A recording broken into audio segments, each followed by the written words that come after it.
Ka shumë keq informime dhe informacione të gabuara rreth përdorimit të vajit të peshkut. Është jashtëzakonisht e rëndësishme për shëndetin, prandaj unë dua të ndalem në disa prej tyre dhe dua të sqaroj me ju. E para fare, keq informimi ose miti rreth stinës së verës dhe përdorimit të vajit të peshkut. Shumë prej jush më kanë shkruar, a mund ta përdor vajin e peshkut tani që është verdhë, që është nxehtë? Më ka bërë shumë përshtypje sepse janë shumë njerëz që kanë këtë keq informim. Dua ta theksoj që vaji i peshkut, përdorimi i tij nuk ka lidhje me stinën. Mund të përdoret në çdo stinë. Është njësoj sikur të themi, a mund ta ndaloj peshkun yndyror tani që është verdhë, që është nxehtë. E dyta, a mund ta përdor vajin e peshkut gjatë gjithë vitit apo mund ta përdor 3 muaj ta ndaloj? Është një pyetje që ekzistonte për disa vitamina të tjera.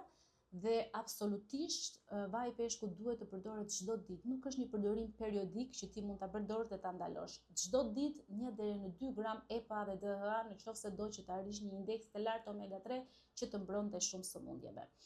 E treta, gjithashtu shumë e rëndësishme, unë marr omega 3 sepse unë konsumoj arra, unë konsumoj chia seeds dhe produkte të tjera, avokado. Është shumë e rëndësishme të theksojmë që omega 3 që gjendet për shembull tek arrat është forma e acidit alfa-linolenic acid, që është LAA, që nuk ka një konvertim të madh në EPA dhe DHA.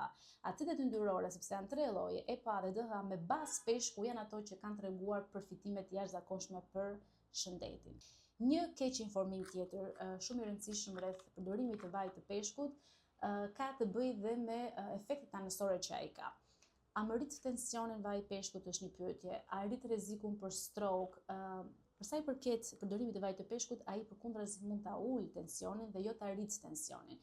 Për sa i përket olluzëve të gjakut, sepse edhe ky është një keq informim tjetër, në nivele shumë të larta që jepen për trajtim, jo për parandalim, 4 gram dhe më lart që jepen për shembull për të trajtuar trigliceridet e larta, duhet gjithmonë me menaxhim me mjekun, sepse tek këta individ që janë të rrezikuar për sëmundjen e zemrës, këta mund të marrin dhe olluzë gjaku dhe është e rëndësishme që këto doza mbi 4-5 gram të menaxhohen nga mjeku, por flasim vetëm për dozat të larta. Në dozat 1 deri në 2 gram në ditë nuk duhet të kemi merak për sa i përket ollimit të gjakut. Për sa i përket zhvillimit të sëmundjes së strokut, të fibrilacionit atrial që ka dalë në disa studime më përpara që mund të rritet rreziku dhe në këtë rast në dozat e larta, nuk është e vërtetë, sepse studimet më të fundit e vërtetojnë madje nga e njëjta popullsi dhe popullate përdorur në studim që përkundrazi nivelet e larta në gjak, në qarkullim dhe në qelizza të omega 3 ulin rrezikun për stroke dhe për fibrilacionin atrial.